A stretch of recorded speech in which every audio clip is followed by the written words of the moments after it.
As you may have noticed, I kind of scrimp on some of the ingredients of food that I eat. I buy the generic brand, the cheaper brands from like Family Dollar and Walmart and stuff like that. One thing I don't mess with is my coffee.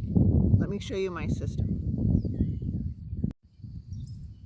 Okay, so I do the regular water in the tea kettle as you saw, but I also use my Starbucks. That's one area that I just can't go cheap on. I love my Starbucks. And I have this cute little pour over system. I take this coffee filter here, I'm trying to keep from blowing in the wind, put it in here like this.